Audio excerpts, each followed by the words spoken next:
Yo, yo, yo. So what's going down, everybody? Woo, back with a little review on PowerBook 2 Ghost, Episode 8, right? This is kind of like my little recap of what I've seen so far. And just want to let y'all know, spoiler alert is in full effect. And don't forget, before we get started, man, hit up my channel, my YouTube channel. It's in the link of this description of this video. YouTube.com/TheBScott for more PowerBook 2 Ghost reviews and reactions. And if you're new to the channel, man, make sure you swing by and hit that subscribe button, baby.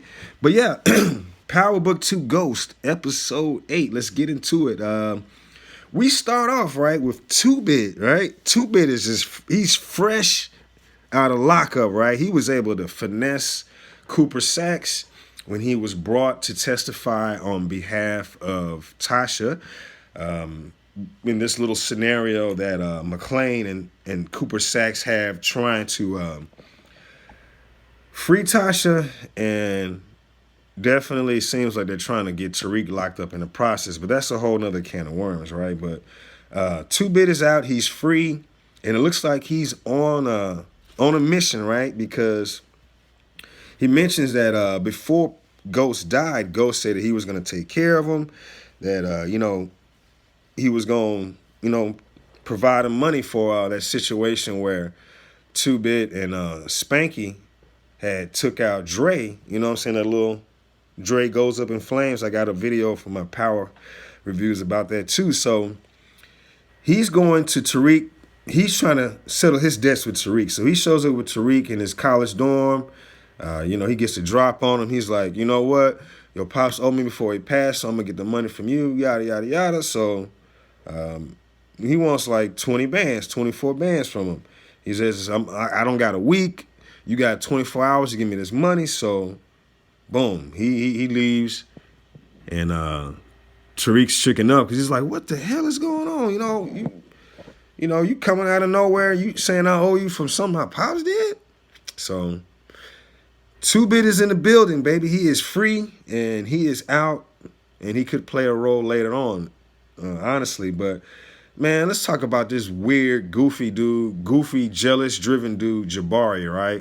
He's Tariq's faculty advisor, one of the professors up there at the school. And, this weird, goofy, jealous dude, he's spying on Tariq, right? Because he thinks Tariq is sleeping with one of the professors there that he had a relationship with as well. So he's following Tariq. He's stealing Tariq's life story and his likeness to create this book, because he can't generate that same, he can't bring that same flavor in his books anymore. So he's stealing Tariq's life story. He's making Tariq write this assignment, this essay, and he's plagiarizing it and using it as a book. So he's led by jealousy. So he's following Tariq around. Looks like he may have seen what Tariq is doing outside of school.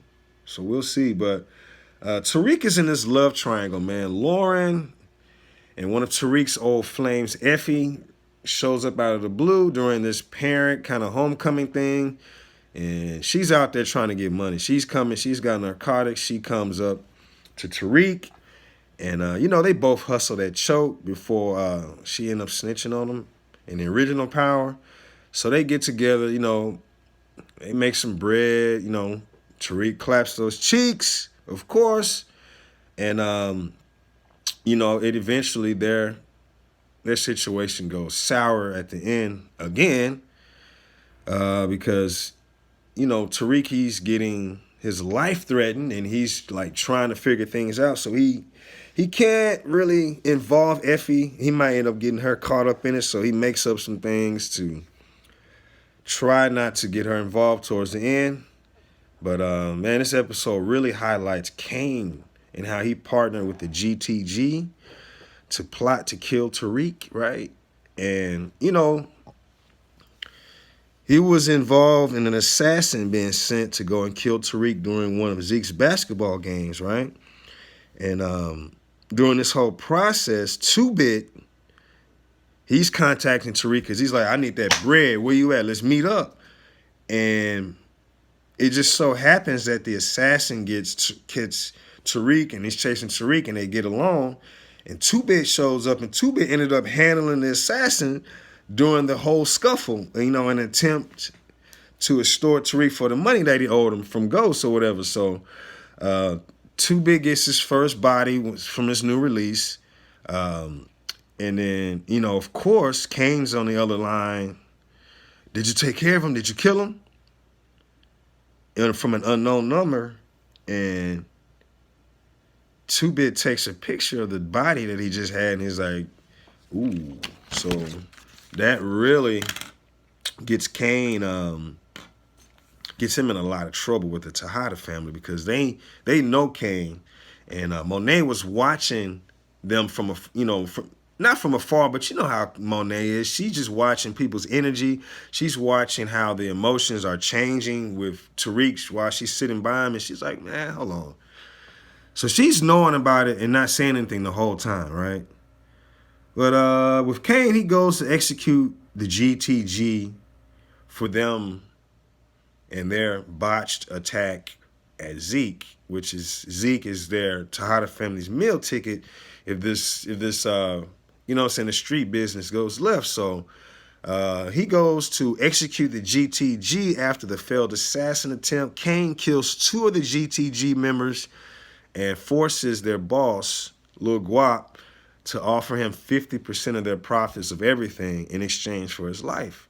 So Caine, he tries to come back to Monet to, you know, try to get back in good terms and show that he's taking care of business. But Caine then gets excommunicated from the Tejada family, you know, for getting Zeke caught up in the street business in the first place. And one thing that Monet has kept along is you don't get credit for putting out fires that you created, she mentions to Drew. As we get to Brayden, Brayden discovers that he's been lied to again by Tariq. And this time, this is about Effie. They have a heated argument, and this could possibly lead to the end of their partnership, right?